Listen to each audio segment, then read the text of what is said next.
नमस्कार दोस्तों, मैं किस्सा बाज वाला लेकर आया हूँ। कन्हैयालाल माणिकलाल मुंशी जी द्वारा रचित बहुप्रसिद्ध पुस्तक पांच पांडव कृष्णावतार खंड 3 से। यह पुस्तक द्रौपदी स्वयंवर से लेकर हस्तिनापुर और श्री कृष्ण के सफल योगदानों के अलावा कहीं दूर तक फैला हुआ है। इस पुस्तक में हम कई कहानियों का गुच्छा लेकर आए हैं। दोस्तों, अगर यह कहानी आपको पसंद आए तो इसे लाइक, सब्सक्राइब और शेयर जरूर करें। तो आइए बिना देर किए शुरू करते हैं हम आज की कहानी। कहानी का शीर्षक है द्रोणाचार्य का निर्णय। गंगा के तट पर स्थित हस्तिनापुर की युद्धशाला बहुत विस्तृत थी। वहां योद्धाओं को तो प्रशिक्षण दिया ही जाता था। शस्त्रों का निर्माण, अश्वों का प्रजनन, हाथियों का प्रशिक्षण और युद्ध के रथों का निर्माण भी होता था। युद्धशाला में एक विशाल भवन था। कुरु राजकुमारों के शिक्षक द्रोणाचार्य वहीं रहते थे। कुरु शक्ति को अक्षुण्ण रखने वाली सैनिक व्यवस्थाओं का निर्देशन वही करते थे। भवन के बाहर एक प्राचीन पीपल वृक्ष के नीचे गहन विचारों में खोए हुए बैठे थे। यद्यपि देखने से ऐसा लगता था कि नदी तट से टकराने वाली लहरों को ध्यानपूर्वक देख रहे हैं। वे एक छोटे चबूतरे पर रखे एक प्रकार के सिंहासन पर बैठे थे और छिछले जल में तैरने वाली मछलियों और कछुओं के लिए कभी-कभी भुने हुए चने फेंक देते थे। वे सदा यहीं बैठकर योजनाएं बनाते, शिष्यों से बातें करते अथवा सहायकों को आज्ञाएं दिया करते थे। इस समय मछलियों को खिलाने के काम को ही वे अपनी एकाग्रता में बाधक बनने दे रहे थे। द्रोणाचार्य कुलीन ब्राह्मण थे। उनके केशों की जटाएं बन गई थीं और उनके शरीर पर कोई रत्न या अलंकार नहीं था। अन्य ब्राह्मणों के विपरीत उन्होंने रेशमी वस्त्र पहन रखे थे। वह जिस सिंहासन पर बैठे थे उस पर व्याघ्र चर्म बिछा हुआ था। यह उनके महान गुरु परशुराम के प्रति उनकी श्रद्धा का प्रतीक था, जो सदा व्याघ्र चर्म ही धारण करते थे। सुवर्ण मंडित एक धनुष और बाण उनके घुटने पर टिका हुआ था, जो उनका पद चिन्ह था। यह इस बात की भी याद दिलाता था कि उनके गुरु भी अपनी प्रसिद्ध गदा को सदा इसी प्रकार घुटने पर टिकाए रखते थे। उनकी दाढ़ी और जटाएं काली, घनी और भली भांति संवरी हुई थीं। उनकी नुकीली नाक, दृढ़ता से भींचे हुए अधर और छोटी किंतु चमकीली आंखें उनके हृदय में जल रही अग्नि का प्रमाण दे रही थीं। उनके ललाट पर गहरी रेखाएं खींची हुई थीं, क्योंकि इस समय उनके सामने एक संकट आ खड़ा हुआ था। जब उनकी महत्वाकांक्षाओं की सफलता का समय आया था, उन्हें पासा पलटता हुआ दिख रहा था। द्रोणाचार्य के पिता भारद्वाज बड़े विद्वान और अपरिग्रही ब्राह्मण थे। परिवार के 3 दिनों के भोजन के लिए जितने अन्न की आवश्यकता है, उससे अधिक सामग्री न रखने की उन्होंने परंपरागत प्रतिज्ञा ले रखी थी। अतः बाल्यकाल से ही वे पिता के द्वारा स्वेच्छा से अपनाई गई दरिद्रता में ही पले बढ़े थे। द्रोण जब अध्ययन के लिए अपने गुरु के आश्रम में गए, तो वहां भी उन्हें ब्रह्मचारी के लिए विहित स्वैच्छिक अपरिग्रही का जीवन ही बिताना पड़ा था। उदार प्रतिवेशियों से अपना दैनिक भोजन मांगकर उन्हें निर्वाह करना पड़ता था। मृग चर्म पर सोना होता था, लकड़ियां एकत्रित करनी होती थीं और आश्रम के अन्य काम करने पड़ते थे। गुरु के आश्रम में रहने वाले अन्य सहपाठी इस जीवन पर गर्व करते थे, किंतु द्रोण के साथ यह बात नहीं थी। स्वैच्छिक होने पर भी दरिद्रता से उन्हें घृणा थी। स्वैच्छिक अपरिग्रह उन्हें निरर्थक जान पड़ता था। राजघराने से आए सहपाठियों को सुख सुविधा से जीवन यापन करते देखकर उन्हें ईर्ष्या होती थी। द्रोण जितने अभिमानी थे, उतने ही महत्वाकांक्षी भी। उन्हें विश्वास था कि उनमें किसी भी समय, किसी भी काम में अपने सहपाठियों को पीछे छोड़ देने की क्षमता है, किंतु सदैव उनकी दरिद्रता उनके आत्मविश्वास को डिगा देती थी। उनमें नेतृत्व की, नियंत्रण करने की, अपनी इच्छा के सम्मुख दूसरों की झुकाने की अदम्य लालसा थी। विद्या और तप के लिए सांसारिक सुखों के त्याग की, ब्राह्मणोचित व्यवस्था के प्रति उनके मन में तिरस्कार की भावना थी। दरिद्रता जनित असमर्थता से छुटकारा पाने के लिए वे अपने एक सहपाठी के कृपा पात्र बने। वह सहपाठी पांचाल के राजकुमार यज्ञसेन द्रुपद थे। वे एक उदार युवक थे। अपनी सुख सुविधाओं को द्रोण के साथ बांट लेने में उन्हें कोई हिचकिचाहट न थी। द्रोण द्रुपद के मित्र बनकर ही संतुष्ट नहीं हुए, वे उन पर अधिकार प्राप्त करना चाहते थे। इस उद्देश्य की पूर्ति के लिए उन्होंने द्रुपद का विश्वास और स्नेह प्राप्त किया। अपनी अपूर्व बुद्धिमता और विलक्षणता के द्वारा वे द्रुपद पर शासन करने लगे। द्रुपद पर द्रोण का जादू चल गया, जो सदा द्रोण का मित्र बने रहने का वचन दिया। शीघ्र ही प्रभावित हो जाने वाले राजकुमार की मित्रता ने द्रोण के प्रति भक्ति का रूप धारण कर लिया। चतुराई से आयोजित बालकोचित उदारता के आवेश में द्रुपद ने हाथ में पवित्र गंगा जल लेकर विधिपूर्वक प्रतिज्ञा की कि जब वे पांचाल के राज सिंहासन पर बैठेंगे तो आधा राज्य अपने मित्र को दे देंगे। कुछ वर्षों बाद पिता की मृत्यु के उपरांत द्रुपद पांचाल के राजा बने। इससे द्रोण को प्रसन्नता हुई। उनका स्वप्न अब साकार होने वाला था। अतः अपना अध्ययन पूरा करके वे द्रुपद के राजसभा में पहुंचे और उन्होंने राज्य के आधे भाग की मांग की। उन्होंने कहा कि राजकुमार ने जो प्रतिज्ञा की थी उसे पूरा करने का समय आ गया है। नवयुवक राजा तो उस प्रतिज्ञा की बात भी भूल चुके थे जो उन्होंने बालोचित उत्साह के क्षणों में की थी। राज्यारूढ़ होने की थोड़ी सी अवधि में ही आर्य जगत के एक शक्तिशाली साम्राज्य के राजा के रूप में अब वे नवीन मूल्यों और नए उत्तरदायित्वों के प्रति जागरूक हो चुके थे। किंतु द्रोण के प्रति अब भी उनका स्नेह भाव बना हुआ था। उन्होंने द्रोण का स्वागत किया, उन्हें प्रचुर उपहार दिए, उनके लिए एक आश्रम की व्यवस्था कराने अथवा उनकी विद्वता के अनुरूप कोई पद देने का प्रस्ताव किया। वर्षों से युवक द्रोण ने यह आशा पाल रखी थी कि तरुण राजकुमार जब राजा बनेंगे तो वे अपनी प्रतिज्ञा पूरी करेंगे और छात्र जीवन के समान ही उनके प्रभाव में रहेंगे। अतः उन्होंने अपमान का अनुभव किया। वे गुरु अथवा मंत्री पद पाने के लिए काम के लिए नहीं आए थे। वे राज्य का आधा भाग चाहते थे और उसे पाने के लिए अड़े हुए थे। अतः द्रोण ने प्रतिज्ञा पूरी करने के लिए द्रुपद पर दबाव डाला। द्रुपद अब व्यवहारिक बन चुके थे। किशोरावस्था में की गई एक मूर्खतापूर्ण प्रतिज्ञा पूरी करने की बात उन्होंने हंसकर उड़ा दी। वे किसी प्रकार अपनी राज शक्ति का बंटवारा नहीं कर सकते। उन्होंने पांचाल के लोक नायकों और उन सचिवों की सम्मति से राज्यभार संभाला था। उन्होंने जीवन भर के उनके पिता की सेवा की थी। उन्होंने कहा कि चाहे जितना भी प्रिय मित्र हो, उससे राज्य का भाग देने जैसा कार्य वे नहीं कर सकते। द्रोण के क्रोध की सीमा न रही। उन्होंने द्रुपद पर प्रतिज्ञा भंग करने का आरोप लगाया। द्रुपद ने विनम्र किंतु निर्णायक उत्तर दिया। जो प्रतिज्ञा उत्तरदायित्वों को जाने बिना की गई थी, उसका वे पालन नहीं कर सकते। उत्तेजित द्रोण ने भरी राजसभा में तरुण राजा के प्रति अपशब्दों की बौछार की और उन्हें कठिन दंड देने की धमकी दी। परिस्थिति इतनी जटिल हो गई कि राजा को किसी समय अपने मित्र को काम्पिल से निर्वासित करने के लिए विवश होना पड़ा। द्रोण पराजय स्वीकार करने को प्रस्तुत न थे। द्रुपद से उनकी प्रतिज्ञा पूरी कराने के लिए उन्होंने आवश्यक शक्ति संचय करने का निश्चय किया। वे शांत चित्त से ठोंक बजाकर काम करने वाले कठोर यथार्थवादी थे। उन्होंने सोचा कि अपनी महत्वाकांक्षा पूरी करने के लिए केवल विद्या ही पर्याप्त नहीं है। अतः उन्हें परशुराम का अनुगामी बनकर और शस्त्र विद्या में पारंगत होकर राजाओं से भी अधिक शक्ति प्राप्त करनी चाहिए। कठिनाइयों की परवाह न कर द्रोण वन मार्ग से चलते हुए, खुले आकाश के नीचे सोते हुए और कभी कभी बिना कुछ खाए पिए सूर्यपरक स्थिति परशुराम के आश्रम में पहुंचे। इस महत्वाकांक्षी युवक की बुद्धिमत्ता से वयोवृद्ध गुरु प्रसन्न हुए। शस्त्र विद्या में दक्षता प्राप्त करने की उसकी अदम्य लालसा से प्रभावित होकर उन्होंने उसे अपना शिष्य बना लिया। कुछ वर्षों में ही शस्त्रों के निर्माण और उपयोग और युद्ध छेड़ने तथा उसे जीतने के संबंध में वयोवृद्ध गुरु और उनके आश्रम से जो कुछ सीखा जा सकता था, उसमें द्रोण ने निपुणता प्राप्त की। परशुराम युद्ध कला के प्राचीन आचार्य थे और उन्होंने शिष्यों की कई पीढ़ियों को प्रशिक्षित किया था। द्रोण ने जिस अदम्य इच्छा के साथ अपना प्रशिक्षण पूरा किया, उसे देखकर वे भी चकित रह गए। द्रोण युद्ध कला के अद्वितीय आचार्य थे। उन्होंने देखा, जैसा कि उनके कुछ ही पूर्ववर्तियों ने देखा था, कि परशु और गदा, खड़ग और त्रिशूल के दिन लद गए। वे दिन अब कभी न लौटेंगे। केवल धनुष और बाण ही भविष्य के शस्त्र थे। अतः उन्होंने धनुर्विद्या पर ही ध्यान केंद्रित किया। बाण एक चतुर दास जैसा प्रक्षेपास्त्र था जो उनकी इच्छा के अनुसार उनकी सेवा कर सकता था। द्रोण जिस शिक्षक के यहाँ रहते थे, आश्रम छोड़ने से पहले उन्होंने उनकी कन्या कृपि से विवाह कर लिया। कृपि और उसके भाई कृपाचार्य के साथ, जो स्वयं भी युवकों को अस्त्र विद्या का प्रशिक्षण देने में कुशल थे, द्रोण आर्यावर्त लौटे। वे अपने लिए कोई ऐसी वृत्ति ढूंढना चाहते थे जिसके द्वारा अंततः वे द्रुपद से अपने अपमान का बदला ले सकें। अद्भुत आत्मविश्वास के साथ द्रोण हस्तिनापुर पहुंचकर भीष्म पितामह के सामने खड़े हुए। भीष्म स्वयं ही परशुराम के शिष्य थे। उन्होंने तत्काल युद्ध कला में द्रोण की निपुणता परख ली और कुरु राजकुमारों को सैनिक शिक्षा देने के लिए उन्होंने उनके साथ ही कृपाचार्य को भी नियुक्त कर दिया।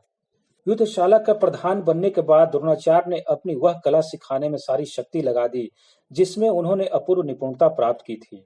उनका विस्फोटक उत्साह इतने से ही शांत नहीं हुआ, यह उनका लक्ष्य भी नहीं था। उन्होंने कुरुओं की सैनिक व्यवस्था को नया रूप देना और खड़गधारियों, धनुर्धरों, गदा युद्ध के विशेषज्ञों, हस्ती सेना और रथी योद्धाओं को नए सिरे से संगठित किया। वे राजकीय कार्यों में भीष्म के परामर्शदाता भी बन गए। उनकी कुशाग्र बुद्धि भीष्म के लिए बहुत उपयोगी सिद्ध होती थी। उनके शिष्य कुरु राजकुमार तथा अन्य सैन्य शिक्षार्थी अपने गुरु के अनुरूप निकले। भीम और दुर्योधन ने गदा युद्ध में प्रवीणता प्राप्त की। अर्जुन और सूत पुत्र कर्ण अद्वितीय धनुर्धर बने। स्वयं उनके पुत्र अश्वत्थामा दुर्धर्ष योद्धा बने। उनके शिष्यों ने न केवल उनकी आशा ही पूरी की, उन्होंने उनके जीवन का प्रमुख लक्ष्य प्राप्त करने में उनकी सहायता भी की। अपने शिष्य अर्जुन के अद्भुत धनुर्विद्या के प्रताप से वे राजा द्रुपद का मान भंग करने में सफल हुए। अर्जुन ने आकस्मिक और अप्रत्याशित रूप से आक्रमण करके द्रुपद को बंदी बना लिया। बंदी द्रुपद को लाकर उन्होंने द्रोणाचार्य के चरणों में डाल दिया। पांचाल नरेश विवश थे। अपनी प्रतिज्ञा पूरी न करने के लिए उन्हें क्षमा मांगनी पड़ी और दंड स्वरूप गंगा के उत्तरी तट के अपने राज के एक टुकड़े से हाथ धोना पड़ा। इस प्रदेश के सुंदर नगर अहिछत्र पर द्रोणाचार्य का अधिकार हो गया। द्रोणाचार्य की महत्वाकांक्षा और बढ़ी। अहिछत्र का स्वामी होने मात्र से उनको संतोष न था। उन्हें राजपद का लोभ नहीं था। राजस्व का वह तिरस्कार करते थे। वे उस ठाट बाट और औपचारिकता का तिरस्कार करते थे जो राजाओं को छोटा मोटा देवता बना देती है। अब वे कुरु साम्राज्य के वास्तविक स्वामी बनना चाहते थे, जिससे कि वे अनेक राजाओं के भाग्य विधाता बन सकें। हस्तिनापुर में परिस्थितियां द्रोण के अनुकूल थीं। जो बात उनको रुचिकर न हो, उसे अपनी इच्छा के अनुकूल किस प्रकार बदला जा सकता है, यह वे जानते थे। भीष्म पितामह को सर्वोच्च सत्ता प्राप्त थी, किंतु वे वृद्ध हो चुके थे। राजा धृतराष्ट्र में चरित्र और शक्ति दोनों का अभाव था। उनके कुरु शिष्यों में भी परस्पर विरोध था। धृतराष्ट्र के पुत्रों में पांडु पुत्रों के प्रति ईर्ष्या और अविश्वास का भाव था। इस वैर भाव से द्रोण को अपनी इच्छा के अनुसार व्यूह रचना करने का अवसर मिल गया। पांचों भाई पांडव अपनी अपनी कलाओं में निपुण थे। वे द्रोण के पक्ष में थे।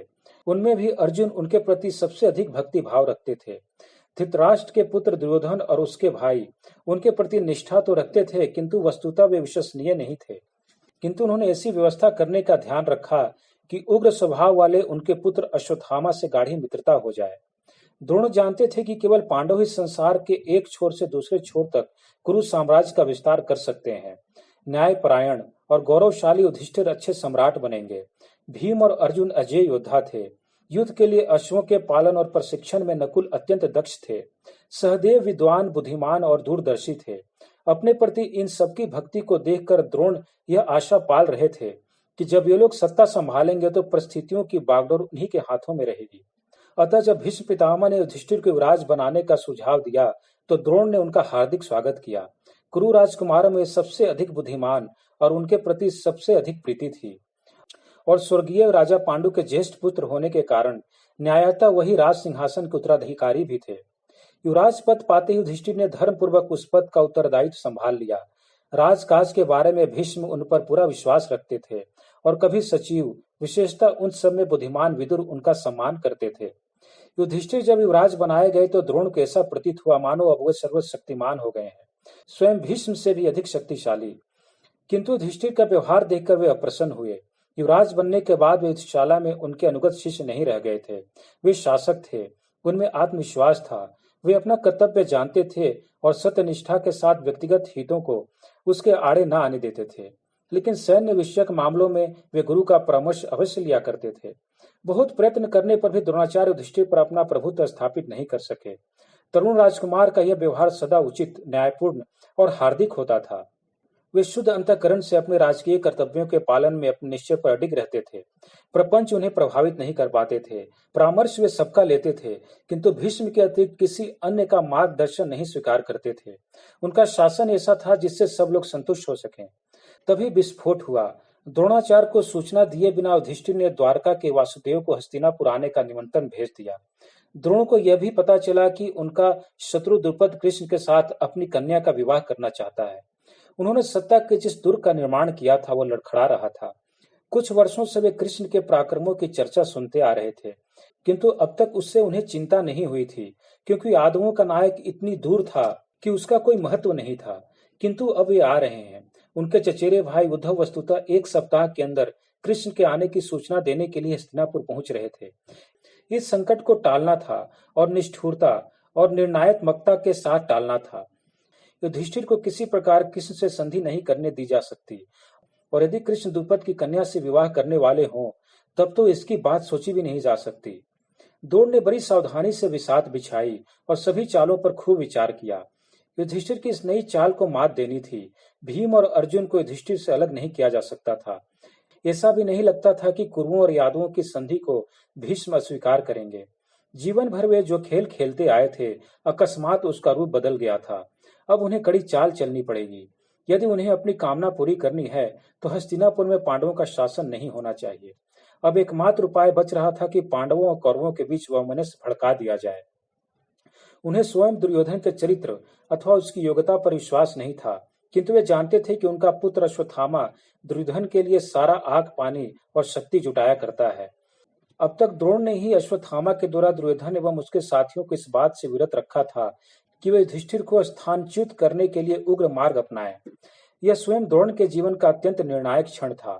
कुरुओं की सत्ता पर पूर्ण रूप से आधिपत्य जमाने के लिए उन्हें अंतिम चाल चलनी थी, और यह तभी संभव था जब दुर्योधन युवराज पद पर हो। यह ठीक है कि वह अस्थिर चित्त, उद्धत और अविवेकी था, किंतु धर्मात्मा युधिष्ठिर की अपेक्षा वह सरलता से उसके हाथ की कठपुतली बन सकता था। द्रोण ने ताली बजाकर जिस सेवक को बुलाया वह हाथ जोड़कर सामने आ खड़ा हुआ। उसे उन्होंने अपने पुत्र अश्वत्थामा को बुलाने के लिए आज्ञा दी। गुरु द्रोण मछलियों और कछुओं को दाना खिलाते रहे। शीघ्र ही अश्वत्थामा ने आकर पिता के सम्मुख प्रणिपात किया। अपने पिता के विपरीत वे लंबे गठे हुए शरीर और बड़ी बड़ी आंखों वाले तथा स्पष्ट अधीर चित्त वृत्ति के थे। द्रोणाचार्य के अधरों पर एक विजयी मुस्कुराहट खिल पड़ी। अपने प्रयोजन की सिद्धि के लिए जब भी आवश्यकता होती वे ऐसी मुस्कुराहट धारण कर लेते थे। उन्होंने कहा, वत्स, मैं तुमसे कुछ बातें करना चाहता हूँ। अश्वत्थामा बोले, आदरणीय पिता की जैसी इच्छा हो। पहले जब मैंने तुमसे कहा था कि कुरुओं की मुक्ति पांडवों के हाथ में है तो तुम मुझ पर अप्रसन्न हुए थे। तुमने मुझसे कहा था कि मैं दुर्योधन और उनके भाइयों के साथ अन्याय कर रहा हूँ। अश्वत्थामा की आंखों में झुंझलाहट भरी थी, किंतु आदर के कारण उन्होंने आंखें झुका ली। वैसा करने के कारण मैं दुखी हुआ था, किंतु पिताजी, अब हम लोग जैसा अनुभव करते हैं वह आपसे न कहें तो किससे कहें। इन शब्दों में अर्थ की दृष्टि में विनम्रता थी, किंतु ये विनय पूर्वक कहे नहीं गए थे। इनमें दमित अप्रसन्नता झलकती थी। द्रोणाचार्य ममता पूर्वक मुस्कुराए, वत्स, मैंने तुम्हारी बात पर विचार किया है। उसमें किसी सीमा तक सच्चाई है। मैं अपने सभी शिष्यों के साथ समान रूप से न्याय नहीं कर सका, यद्यपि मुझे करना चाहिए था। अश्वत्थामा को आश्चर्य हुआ। उसके पिता प्रायः पहली बार अपनी भूल स्वीकार कर रहे थे। उन्हें पता नहीं था कि आगे क्या होने वाला है। वे प्रतीक्षा करते रहे। मैंने तुमसे जो कुछ कहा था वह क्या दुर्योधन को बता दिया था? द्रोणाचार्य ने पूछा। अश्वत्थामा ने उत्तर में कहा, हाँ पिताजी। द्रोणाचार्य ने न्याय का नाटक करते हुए कहा, अब तुम दुर्योधन से यह कह सकते हो कि पांडवों के साथ उसके विवाद में मैं किसी का पक्ष नहीं लेना चाहता। अश्वत्थामा ने प्रसन्नता पूर्वक कहा, पिताजी, आपकी इस बात से मुझे बड़ी प्रसन्नता हुई है। अभी आपने मुझसे जो कुछ कहा है क्या मैं इसे दुर्योधन को बता सकता हूँ? अब हमारी इच्छा पूरी हो सकती है। हाँ वत्स, मेरा आशीर्वाद है। अश्वत्थामा जब उतावली में अपने पिता के पास से चले गए तो द्रोणाचार्य मछलियों और कछुओं के लिए एक मुट्ठी चना फेंककर अपने आप मुस्कुराए। यह मुस्कुराहट चरम संतोष की थी, क्योंकि उन्हें अनुभव हुआ कि उनके मस्तिष्क की स्फटिक जैसी पारदर्शिता अब भी बनी हुई है, जो जीवन भर उनकी चारित्रिक विशेषता रही थी। पहले भी एकाधिक बार वे ऐसा कर चुके थे। एक बार निषाद पुत्र एकलव्य उनसे धनुर्विद्या सीखने की याचना करता हुआ उनके पांवों पर गिर पड़ा था। उन्होंने तिरस्कार सहित उसे लौटा दिया था। वे धनुर्विद्या की अपनी दक्षता ऐसे सभी शिष्यों में नहीं बांटना चाहते थे जो उनके काम आए या ना आए। वे कुरुओं राजकुमारों पर अपनी सारी शक्ति केंद्रित करना चाहते थे, विशेषतः असीम संभावनाओं वाले अर्जुन पर, जो बाएं हाथ से धनुष चलाते थे। इस समय द्रोण की आंखों में एकलव्य की छवि उभर आई। उस युवक में अंध गुरु भक्ति थी। अस्वीकृति उसे मान्य नहीं थी। वन में जाकर उसने गुरु की एक मूर्ति बनाई। उस मूर्ति को ही गुरु मानकर उसने धनुर्विद्या का अभ्यास किया और अद्वितीय कुशलता प्राप्त की। द्रोण को जब इसका पता लगा तो पहले तो उन्होंने बड़े गर्व का अनुभव हुआ। छात्रगण उसकी सीधी देख रेख में नहीं, उसकी प्रेरणा मात्र से ही धनुर्विद्या सीख सकते हैं, यह गर्व की बात थी। किंतु जो ही उन्होंने धनुर्विद्या में एकलव्य की चरम निपुणता देखी, उन्हें भय हुआ कि वे जिस विकसित धनुर्विद्या के आचार्य हैं, उसका अभ्यास करने वाले निषादों की एक पीढ़ी यह निषाद बालक खड़ी कर सकता है। ऐसा नहीं होने दिया जा सकता। यह उनकी महत्वाकांक्षा के मार्ग का रोड़ा बन सकता है। एकलव्य किसी दिन अर्जुन और उनके अन्य शिष्यों को नीचा दिखाएगा और कुरु राजकुमारों की सहायता से सत्ता निर्माण की उनकी योजना धरी रह जाएगी। एकलव्य ना समझ था, विश्वासी था और परंपरा का निर्वाह करने वाला था। शिक्षा पूरी हो जाने पर उसने गुरु को गुरु दक्षिणा देनी चाहिए। उसी क्षण द्रोण को उस भय से छुटकारा पाने की युक्ति सूझ गई। उन्होंने गुरु दक्षिणा के रूप में एकलव्य से उसका दाहिना अंगूठा मांगा। एकलव्य ने उनके पांव पकड़ लिए और अपने अंगूठे की रक्षा की याचना की, क्योंकि उसके बिना वह बाण नहीं फेंक सकता था। किंतु द्रोण अपने पूर्व विचारित निर्णय से डिगने वाले नहीं थे। उस समय द्रोण ने जो शब्द कहे थे उन्हें उनका स्मरण हो आया। वत्स, या तो तुम गुरु दक्षिणा में मुझे अपना दाहिना अंगूठा दे दो, अथवा अपनी निपुणता को निःशुल्क उपहार के रूप में स्वीकार करो। एकलव्य की आंखों से आंसू झरने लगे। उसने कहा, नहीं नहीं, आप केवल मेरी विद्या के ही नहीं, मेरे शरीर और आत्मा के भी गुरु रहे हैं। इतने वर्षों से मैं आपको ही प्रसन्न करना चाहता था, मैं उसे नहीं खोऊंगा। टूटे हुए हृदय से उस वीर युवक ने बाण की नोक से अपना अंगूठा काटकर गुरु को दे दिया था। दोनों को क्षण भर के लिए लगा था कि उनका हृदय पिघल गया है। उनकी इच्छा हुई थी कि अपना आदेश लौटा लें, किंतु नहीं, वह अपने एक शिष्य को अपनी महत्वाकांक्षा में बाधक नहीं बनने देंगे। उन्होंने उस रक्त रंजित अंगूठे को गुरु दक्षिणा के रूप में स्वीकार कर लिया। बालक को आशीर्वाद देकर वह लौट आए। फिर उन्हें इसका खेद भी नहीं रहा। आज भी उन्हें वैसे ही एक संकट से निपटना है, किंतु इस समय उन्हें अपने शिष्य का केवल एक अंगूठा ही नहीं मांगना था। अपने मार्ग को सुगम बनाने के लिए उन्हें अपने 5 प्रिय शिष्यों को हटाना था, और उनमें उनका सर्वाधिक प्रिय शिष्य भी था। आखिर वे द्रोण थे, कोई उनकी राह का रोड़ा नहीं बन सकता था।